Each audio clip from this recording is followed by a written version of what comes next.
Imagine this, a fake nude photo of your teenager spreading online. It was created with AI. It never happened. But it looks real. And you can't get a hold of anyone online to remove it from the website. Or you break up with someone, and the intimate photos you once shared in confidence end up on the internet, weaponized to shame or control you. Or you're called into HR because an explicit image of you is circulating. You didn't take it, but it doesn't matter. It's convincing. It's AI generated. These aren't hypotheticals. This is real. And it's something that's happening across America. It's why Congress passed and President Trump just signed the Take It Down Act. Today, we talk about one of the darkest corners of AI and the law that was just signed to fight it. Hey everybody, welcome to Brief, an off-week intel drop from Midweek Sitrep. Short, sharp, and mission-focused. My name is Jerry Fowler, and I'm your host. Now, one of our goals here is to help you recognize emerging threats, and more importantly, to give you the tools and resources to protect yourself, your business, and your family. Today's brief exposes one of AI's most disturbing threats, and the law that just made it a federal crime. The tools to address known exploitation by immobilizing technological deepfakes on websites and networks act, or the Take It Down Act, makes it a federal crime to post or threaten to post sexually explicit images of someone online without their consent, whether the image is real or AI generated. It covers two main scenarios.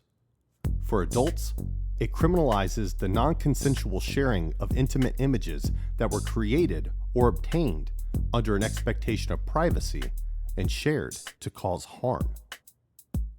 For minors, it bans any explicit content, real or fake, shared to abuse, harass, or sexually exploit a child, or to sexually arouse or gratify another person.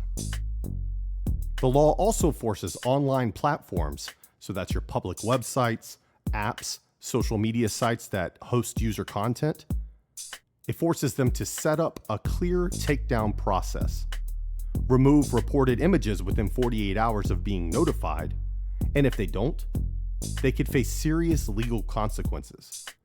Plus, anyone who breaks the law, they face mandatory restitution, fines, and potentially prison time.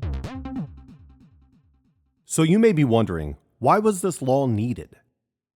Because the abuse is already happening. Teenagers are getting sextorted with AI-generated fakes.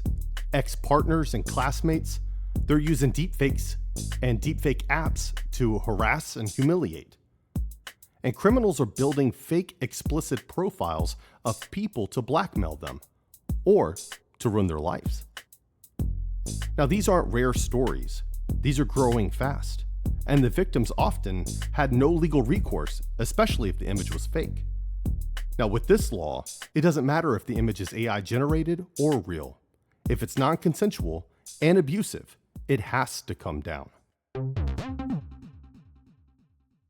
Now, you might be thinking, this sounds like digital privacy or criminal justice. But let's go deeper. This is a national security threat. Let's think about it. Foreign adversaries, China, Russia, North Korea, they're already experimenting with AI-generated images for disinformation, blackmail, and coercion. Now imagine a deepfake scandal targeting a military recruiter, a government official, a corporate whistleblower. One manipulated photo could discredit a voice, silence a critic, or be used to extract access or intel. The lines between cybercrime, psychological warfare, and digital terrorism are already blurring. The Take It Down Act sets a precedent. The U.S. is moving to regulate harmful uses of generative AI, especially in areas involving privacy, consent, and digital exploitation. So today's brief is that. It's brief. You should know this. The Take It Down Act, signed this week, is here. Now, in next week's full episode of Midweek Sitrep, we're going to zoom out and get practical. Episode 9 will be phone scams, phishing, and cybersecurity hygiene. We'll show you how cyber criminals and hostile sites use text, fake emails, call spoofing, and malware to target Americans, just like you. You'll learn how to spot a scam, what tools you can use to protect yourself, and why cybersecurity hygiene is now a part of national security. Well, that's it for today.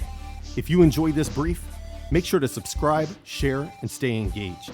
While you're at it, stop by the store and pick up some merch. Link in the description and on our social media accounts.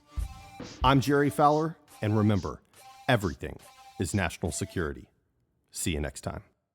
Midweek Sitrep with Jerry Fowler is an independent production of OpScent Media Group, LLC. The information provided in this podcast is for general informational purposes only and does not constitute legal, financial, or professional advice. Listeners should consult with a qualified professional before making any decisions based upon the content discussed. The views and opinions expressed in this podcast are solely those of the host, Jerry Fowler, and any guest, and do not reflect the official policy, position, or endorsement of any current or former employer, client, government agency, military organization, educational institution, or any other entity for which the host, Jerry Fowler, may be affiliated. Mention of a company, product, or service does not constitute an endorsement or recommendation. Any references are provided for informational purposes only. This podcast does not disclose any classified, proprietary, or confidential information. All discussions are based upon publicly available information and personal expertise. Everything's national security. OpScent Media Group, LLC.